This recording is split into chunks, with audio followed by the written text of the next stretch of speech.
ധനുഷേട്ട, ചലച്ചിത്ര താരവും big boss താരവുമായ പരീക്കുട്ടി MDMA-യുമായി അറസ്റ്റിലായിട്ടുണ്ട്. എന്തായാലും ചലച്ചിത്ര മേഖലയിൽ ഇത്തരത്തിലുള്ള മയക്കുമരുന്ന് ഉപയോഗം കൂടുതലാണെന്ന് വർഷങ്ങളായി തന്നെ ഒരു പറയുന്ന പുറത്തങ്ങനെ ഒരു സംസാരമുണ്ട്. ഇപ്പോൾ തെളിഞ്ഞിരിക്കുകയാണ്.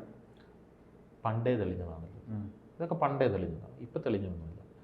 പക്ഷേ ആരും ചലച്ചിത്ര മേഖലയിലേക്ക് ഈ അവരുടെ തൊഴിലിടത്തിലേക്ക് ഒരു റെയ്ഡിന് പോകാനോ അല്ലെങ്കിൽ അവിടെയുള്ള സ്ത്രീകളുടെ അതിക്രമങ്ങളെക്കുറിച്ച് പഠിക്കാനോ ഒന്നും തയ്യാറായിട്ടില്ല. ശ്രീധനൊരു കാര്യം അറിയാം, ഈ ഹേമ കമ്മിറ്റി റിപ്പോർട്ടിൽ സത്യം പറഞ്ഞാൽ എന്നെ ഏറ്റവും കൂടുതൽ ഞെട്ടിച്ചത് സ്ത്രീകളെ പീഡിപ്പിച്ചു എന്ന് പറഞ്ഞ വാർത്തയല്ല. സ്ത്രീകളെ പീഡിപ്പിച്ചു എന്ന് പറഞ്ഞ വാർത്ത ഞെട്ടാനൊന്നുമില്ല. കാരണം ചലച്ചിത്ര മേഖലയ്ക്കകത്ത് കാസ്റ്റിംഗ് കൗച്ച് ഉണ്ട് എന്നുള്ളത് പരസ്യമായിട്ടുള്ള രഹസ്യമാണ്. സ്ത്രീകളുടെ, അതായത് കൊച്ചു കുട്ടികളുടെ അമ്മമാർ പോലും 18 വയസ്സ് പ്രായം തികഞ്ഞ നടിമാരെ കൊണ്ടുപോയി നടന്മാരുടെയും സംവിധായകന്മാരുടെയും പ്രൊഡ്യൂസർമാരുടെയും കിടപ്പറയിലേക്ക് എത്തിക്കുകയാണെന്നും ഹേമ കമ്മിറ്റി റിപ്പോർട്ടിലുണ്ടായിരുന്നു. എന്നെ ഞെട്ടിച്ചത് സിനിമയിലെ ലഹരി ഉപയോഗമാണ്. ഈ പീഡനങ്ങൾ നടക്കുന്നത് ഈ ലഹരിയുടെ ഒരു ഉപയോഗം കൊണ്ടാണ് എന്നുള്ളതാണ്. ആ ലഹരി ഉപയോഗത്തിൽ നമ്മുടെ ഷൈൻ ടോം ചാക്കോയെ അടക്കം പിടിച്ച കേസ് അറിയാമല്ലോ. യഥാർത്ഥത്തിൽ അദ്ദേഹത്തിന്റെ പിടിച്ചത്. പിന്നെ ഈ ഇടയ്ക്ക് ഓം പ്രകാശ് ഒരു ലഹരി പാർട്ടി നടത്തിയ കേസ് അറിയാമല്ലോ. ആ ലഹരി പാർട്ടിയിൽ എത്തിയത് മലയാളത്തിലെ ഒരു പ്രമുഖ നടിയായിട്ടുള്ള എന്താണ് അവരുടെ പേര്, പ്രയാഗ മാർട്ടിനും ശ്രീനാഥ് ഭാസിയുമാണ്. പ്രയാഗ മാർട്ടിൻ എത്തി, ശ്രീനാഥ് ഭാസി എത്തി. എന്നാൽ കേരള പോലീസിന് അത് കൃത്യമായിട്ട് അന്വേഷിക്കേണ്ട. കേരള പോലീസ് പ്രയാഗ മാർട്ടിൻ വന്നു, പ്രയാഗ മാർട്ടിൻ്റെ മൊഴിയെടുത്തു, പ്രയാഗ മാർട്ടിന് ക്ലീൻ ചീട്ട് കൊടുത്ത് വിടുന്ന കാഴ്ചയാണ് നമുക്ക് കണ്ടത്. ചേട്ടാ, അതെന്തൊരു ക്ലീൻ ചീട്ടടാ എന്നാണ് നമ്മളെല്ലാവരും ആലോചിക്കുന്നത്. പ്രയാഗ മാർട്ടിന് ക്ലീൻ ചീട്ട് കൊടുത്തു, എന്നാൽ ശ്രീനാഥ് ഭാസിക്ക് ക്ലീൻ ചീട്ട് കൊടുക്കാൻ തയ്യാറായിട്ടില്ല. ഓം പ്രകാശ് ആണെങ്കിൽ ലഹരി പാർട്ടി നടത്തുന്നു, ഇവരവിടെ എത്തിയിട്ടുണ്ട്, വേറെ കുറച്ച് നടിമാരും എത്തിയിട്ടുണ്ട് എന്ന് പറയുന്നു. അങ്ങനത്തെ വിഷയങ്ങൾ നമ്മുടെ ഇതിൽ കേൾക്കുന്നു. എന്തിനു പറയുന്നു?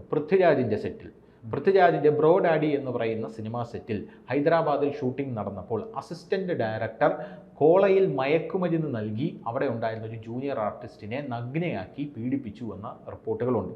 അന്ന് അവർ അവിടെയുള്ള തെലങ്കാന പോലീസിന് പരാതി നൽകി. ആ തെലങ്കാന പോലീസിന് പരാതി നൽകിയപ്പോൾ അസിസ്റ്റന്റ് ഡയറക്ടറെ അന്ന് മുങ്ങിയതാണ്. കേരളത്തിൽ ഒരു CPM നേതാവിൻ്റെ സംരക്ഷണയിലായിരുന്നു അയാളെന്ന് കേൾക്കുന്നു. അതിനുശേഷം പൃഥ്വിരാജിൻ്റെ സെറ്റിൽ, എമ്പുരാൻ്റെ സെറ്റിൽ അയാൾ വീണ്ടും പൊങ്ങി. ഈ പൃഥ്വിരാജാണ് പൃഥ്വിരാജിന്റെ അസിസ്റ്റന്റ് ഡയറക്ടർ. ഈ പൃഥ്വിരാജ് പറഞ്ഞ എന്താണെന്ന് അത്ഭുതം തോന്നുന്നുണ്ടല്ലോ. ഈ പൃഥ്വിരാജ് എന്താണ് പറഞ്ഞത്? അതായത് എൻ്റെ സെറ്റിലെ സ്ത്രീകൾ സുരക്ഷിതരായിരിക്കുന്നു എന്ന് ഉറപ്പ് വരുത്തി കഴിഞ്ഞാൽ പോലും എൻ്റെ ഉത്തരവാദിത്തം തീരുന്നില്ല എന്നാണ് പൃഥ്വിരാജ് പറഞ്ഞത്. ആ പൃഥ്വിരാജിൻ്റെ സെറ്റിലെ അസിസ്റ്റന്റ്, അതായത് അവിടെ തെലങ്കാന പോലീസ് ഇയാൾ അന്വേഷിച്ച് സെറ്റിൽ വരുമ്പോൾ പൃഥ്വിരാജ് അറിയാതിരിക്കുമോ ഇങ്ങനൊരു പീഡനവീരനാണെന്ന്? അത് കഴിഞ്ഞ് കുറേ നാൾക്കാർ കഴിഞ്ഞ് കേരളത്തിൽ എമ്പുരാൻ്റെ സെറ്റിൽ ഇയാൾ എങ്ങനെ പൊങ്ങി? അപ്പോഴാണ് ഹേമ കമ്മിറ്റി റിപ്പോർട്ട് വരുന്നത്. ഹേമ കമ്മിറ്റി റിപ്പോർട്ട് അങ്ങോട്ട് പുറത്ത് വന്നപ്പോഴേക്കും ഇയാൾ പോയി കീഴടങ്ങി.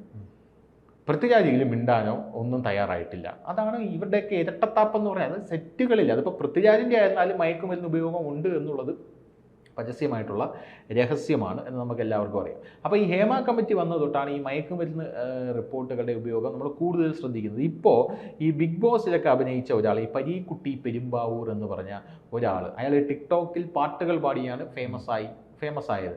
ടിക്ടോക്കിൽ പാട്ടുകൾ പാടി ഫേമസ് ആയി. പിന്നെ നമുക്കിപ്പോൾ അറിയാലോ, ടിക്ടോക്ക് റീൽസൊക്കെ ചെയ്യുന്ന പിള്ളേരെയൊക്കെ പല ഡയറക്ടർമാരും പല പ്രൊഡ്യൂസർമാരും സമീപിക്കുന്നുണ്ട്. ആ സമീപിക്കുന്നതിൻ്റെ പ്രധാനപ്പെട്ട കാര്യം എന്ന് പറഞ്ഞു കഴിഞ്ഞാൽ നല്ലൊരു സ്ക്രിപ്റ്റ് ഉണ്ടെങ്കിൽ അഭിനയിക്കാൻ ആൾ വേണം. ഇവരെ അഭിനയിക്കുമെങ്കിൽ ചുളുവിന് ഇവരെ കൊണ്ട് അഭിനയിപ്പിച്ചെടുക്കാം. തുടക്കത്തിലുള്ള സിനിമ അങ്ങനെയാണ് ഈ വാഴ എന്ന് പറയുന്ന സിനിമയൊക്കെ വരുന്നത്. ആ വാഴ വലിയ ഹിറ്റായിരുന്നു. പക്ഷേ അതിൽ ഉള്ള റീൽസ് താരങ്ങൾക്കുള്ള പ്രതിഫലം എത്രയായിരിക്കും ഒന്ന് ആലോചിച്ച് നോക്കിയേ. അതിഭീകരമായിട്ടുള്ള പ്രതിഫലം കൊടുക്കേണ്ടി വരില്ല. പ്രൊഡക്ഷൻ കോസ്റ്റ് നമുക്ക് കുറച്ച് നമുക്ക് എന്ത് ചെയ്യാം, ഇവരെ വെച്ച് ചെയ്ത്, ഇവരാണെങ്കിൽ ജനകീയരുമാണ് ഇല്ലേ, അവരെ വെച്ച് ചെയ്ത് പ്രൊമോഷൻ അവരെ ഏറ്റെടുത്തോളും. രണ്ടാമത്തെ കാര്യം എന്ന് പറയുന്നത്, ഈ ഇവരാണെങ്കിൽ ഒരു അവസരം കിട്ടാനായിട്ട്, സിനിമയിൽ ഒരു അവസരം കിട്ടാൻ കൊതിച്ച് നടക്കുന്ന റീൽസ് താരങ്ങളാണ്. അവർ പ്രതിഫലം ഡിമാൻഡ് ചെയ്യില്ല. എനിക്ക് ഇത്ര തുക തന്നാലേ ഞാൻ വരികയുള്ളൂ എന്ന് അവർ ഡിമാൻഡ് ചെയ്യാനും സാധ്യതയില്ല.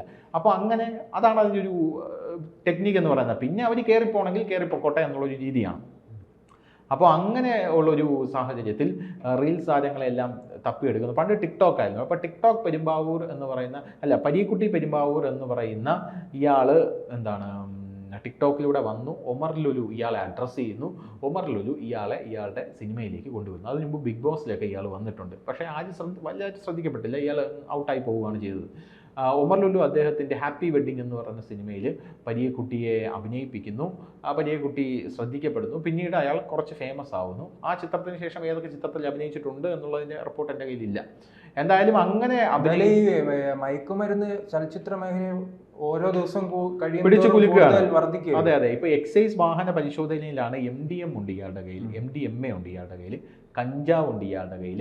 ഇത് മൂലമറ്റം എക്സൈസ് ആണ്, എക്സൈസ് സംഘത്തിൻ്റെ പിടിയിലാണ് ഇയാളായത്.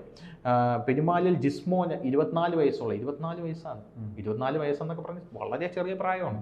24 വയസ്സുള്ള ഒരാളെയാണ് ഈ 31 വയസ്സുള്ള പരീക്കുട്ടി, ഇയാളുടെ യഥാർത്ഥ പേര് ഫരീദുദ്ദീൻ എന്നാണ്.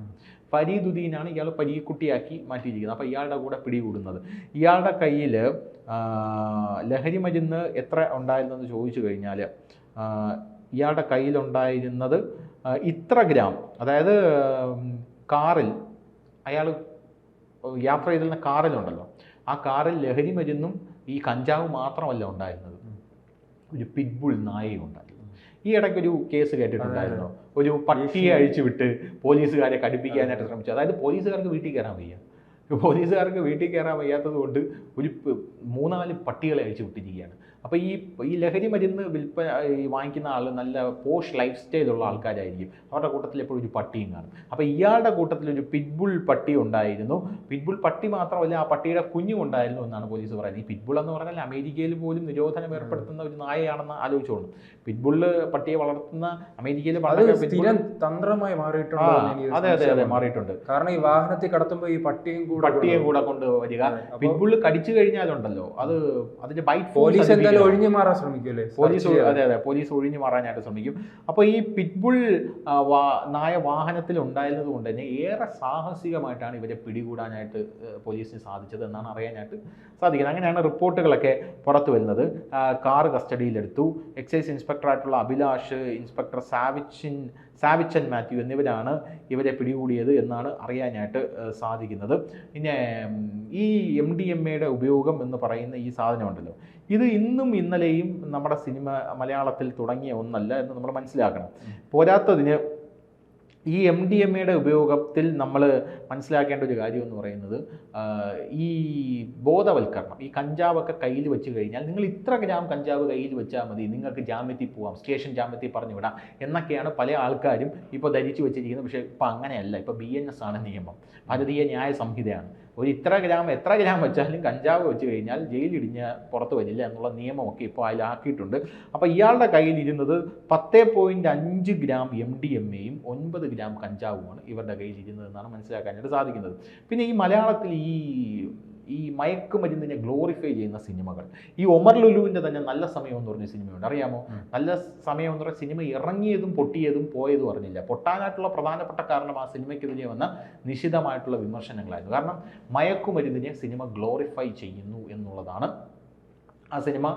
പിന്നെ ഒമർ ലുലു തന്നെ വലിയ ഇടുക്കി ഗോൾഡ് ഇറങ്ങിയപ്പോൾ ഇത്തരത്തിലുള്ള സിനിമ ഇറങ്ങിയപ്പോൾ ഇത്രയ്ക്ക് വലിയ ചർച്ച നടന്നില്ല. ഇടുക്കി ഗോൾഡ് ഇറങ്ങിയപ്പോൾ ചർച്ച നടന്നു. പിന്നീട് ഇടുക്കി ഗോൾഡ് ഹേമ കമ്മിറ്റി വന്നപ്പോഴാണോ അതിന് മുമ്പാണോ എന്ന് എനിക്കറിയില്ല, റീമ കല്ലിങ്ങിലും ആഷിഖബും വന്നിരുന്ന് പറയുന്നത് കേട്ടു, മയക്കുമരുന്നിനെ നമ്മൾ സമീപിക്കേണ്ട ഒരു രീതിയുണ്ടെന്ന്. അതിനെ നമ്മൾ അങ്ങനെ കാണരുത്, ഇങ്ങനെ കാണരുത്, ഇങ്ങനെ കാണണം. മയക്കുമരുന്നിനെ എങ്ങനെ കണ്ടാലും അത് ജീവിതം നശിപ്പിക്കുന്ന ഒന്നാണ്. അതിനെ അങ്ങനെ എങ്ങനെയൊന്നുമില്ല.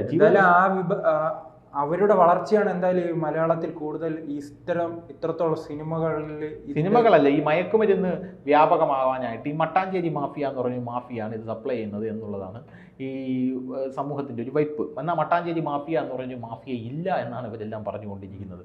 മട്ടാഞ്ചേരി മാഫിയ ഇല്ല എന്ന്. പക്ഷേ കൃത്യമായിട്ട് ഈ മയക്കുമരുന്നുകാരെ ഗ്ലോറിഫൈ ചെയ്യുന്ന സിനിമകൾ നമ്മുടെ മലയാളത്തിൽ ഇറങ്ങുന്നുണ്ട്. അത് കുട്ടികൾ കാണുന്നുണ്ട്, അവർ അതിലോട്ട് അടിമപ്പെടുന്നുണ്ട്. അത് മാതാപിതാക്കൾക്ക് ശ്രദ്ധിക്കാൻ പറ്റുന്നില്ല. സിനിമ എന്ന് പറഞ്ഞാൽ എന്തൊക്കെ പറഞ്ഞാലും വലിയൊരു ലോകത്തിലെ ഏറ്റവും വലിയ മാധ്യമ തമാശ എന്താണ് ഈ മട്ടാഞ്ചേരി മാഫിയയെ കുറിച്ച് പറഞ്ഞ ഒരാൾ നിലവിൽ ഈ മട്ടാഞ്ചേരി മാഫിയയുടെ ഭാഗമാകുമോ എന്ന് സംശയമുണ്ട്. പണ്ടൊരു രാഷ്ട്രീയ നേതാവ് ഉണ്ടായിരുന്നല്ലോ, നിരന്തരം വിമർശിച്ചു. അതെ അതെ അതെ അതെ, അയാൾ ഇപ്പോൾ കോൺഗ്രസിൽ പോയി, സന്ദീപ് വാര്യര്. മട്ടാഞ്ചേരി മാഫിയയും പൊതിച്ചമീനെയൊക്കെ കുറിച്ച് സംസാരിച്ചത്. അതെ അതെ, എന്തായാലും പരീക്കുട്ടി ഇപ്പോൾ കസ്റ്റഡിയിലാണ്. പരീക്കുട്ടി ഇനി പുറത്തിറങ്ങുമില്ലെന്ന് കണ്ടറിയാം.